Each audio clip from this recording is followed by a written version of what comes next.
হরে কৃষ্ণ, রাধে রাধে। মৌমিতা পরিবারে আপনাদেরকে জানাই অনেক অনেক শুভেচ্ছা ও অভিনন্দন। আজকের আলোচ্য বিষয়টি হচ্ছে 2026 বাংলার 1432 খ্রিস্টাব্দে সরস্বতী পূজা কবে অনুষ্ঠিত হবে। জেনে নেব বসন্ত পঞ্চমীর পঞ্চমী তিথি কখন শুরু কখন শেষ, সরস্বতী পূজার শুভ মুহূর্ত কখন থাকতে চলেছে, পুষ্পাঞ্জলি ও হাতেখড়ি দেওয়ার শুভ সময় কতক্ষণ থাকতে চলেছে। এছাড়াও জেনে নেব সরস্বতী পূজার নিয়ম, উপকরণ বা ফর্দমালা। এই সব কিছুই জেনে নেব আজকের ভিডিওতে। শ্রোতা বন্ধুরা, আজকের এই ভিডিওটি আপনারা প্রথম থেকে শেষ পর্যন্ত মনোযোগ সহকারে শ্রবণ করুন।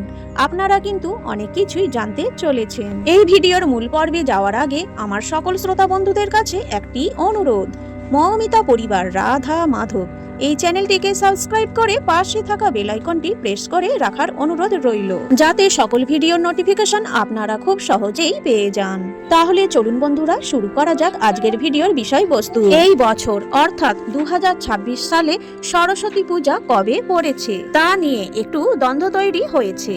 হিন্দু মতে এবারে বিদ্যাদেবীর আরাধনা হবে 23 জানুয়ারি শুক্রবার। প্রসঙ্গতভাবে এই দিনটি কিন্তু নেতাজি সুভাষচন্দ্র বসুর জন্ম জয়ন্তীও। কেউ কেউ আবার 24 তারিখটির কথা উল্লেখ করেছেন। সারা দেশে এই দিন সরস্বতী পূজা পালিত হয়। পূজার পাশাপাশি নানা অনুষ্ঠানেরও আয়োজন করা হয়। সরস্বতী পূজার একটা আশ্চর্য তাৎপর্য আছে। এই দিনটি স্বাভাবিকভাবে শুভ এবং পবিত্র।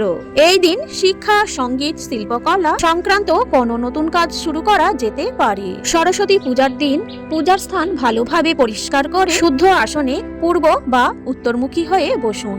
সকালবেলায় স্নান সেরে শুদ্ধ বস্ত্র পরুন, বিশেষ করে হলুদ বা সাদা রঙের পোশাক পরুন।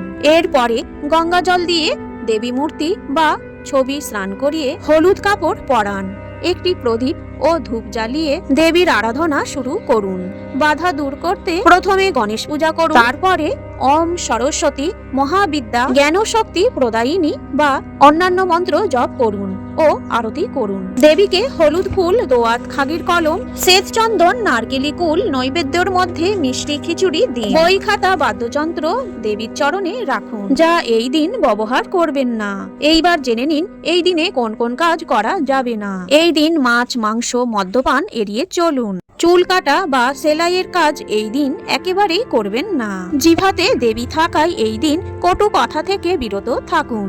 কালো রঙের পোশাক এই দিন একেবারেই পরিধান করবেন না। সরস্বতী পূজার উপকরণ বা ফর্দমালা জেনে নেওয়া যায়। সরস্বতী পূজার প্রধান সামগ্রী সরস্বতী মূর্তি বা ছবি, সাদা কাপড়, পূজার আসন, তুলো বা ঘণ্টা, ধূপ, প্রদীপ, সর্ষের তেল, সলতে, সিঁদুর, চন্দন, হলুদ, গুঁড়ো আবির, শুকনো ফুল, পলাশ বা গাঁদা, মালা, গাঁদা ফুল বা পলাশ ফুলের, আম্রপল্লব, আমপাতা, ডাব, নারকেল, বেলপাতা, আতপ চাল, অক্ষত আতপ চাল, খয় চিঁড়ে, দোয়াত, কলম, স্লেট, পেন্সিল, বিভিন্ন ধরনের ফল, মিষ্টি, মিছরি, তিল, গুড়, পঞ্চরত্ন, পঞ্চশস্য, মুগ, তিল, জব, চাল, হর্তকি, লবঙ্গ, এলাচ, দারুচিনি, অল্প পরিমাণে গঙ্গাজল, শুকনো ডুমুর, খুরমা, কর্পূর, নতুন খাতা, বই, বাদ্যযন্ত্র এইগুলি ঐচ্ছিক নৈবেদ্য বা ভোগের মধ্যে বাসন্তী খিচুড়ি।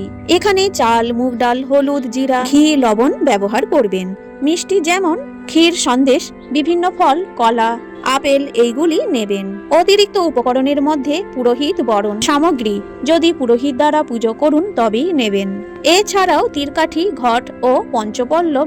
এইবারে জানবো সরস্বতী পূজার পূর্ণাঙ্গ সময়সূচি পঞ্জিকা অনুসারে। এই বছর অর্থাৎ 2026 সালে বাংলা 1432 বঙ্গাব্দে সরস্বতী পূজার পঞ্চমী তিথি শুরু হচ্ছে 22 জানুয়ারি 2026। বাংলার 8ই মাঘ 1432 বৃহস্পতিবার রাত্রি 1:39 থেকে বসন্ত পঞ্চমী তিথি সমাপ্ত হচ্ছে 23 জানুয়ারি 2026। বাংলার 9ই মাঘ 1432 শুক্রবার রাত্রি 12:29।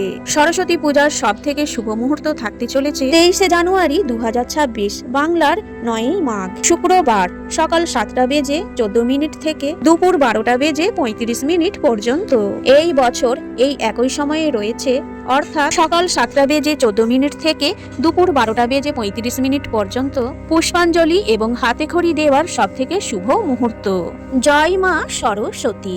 আজকের এই ভিডিওটি এখানেই শেষ করলাম। ভিডিওটি দেখে যদি একটু উপকৃত হয়ে থাকেন অবশ্যই একটি লাইক এবং কমেন্ট বক্সে জানান জয় মা সরস্বতী। এবং সকলেই ভালো থাকবেন, সুস্থ থাকবেন।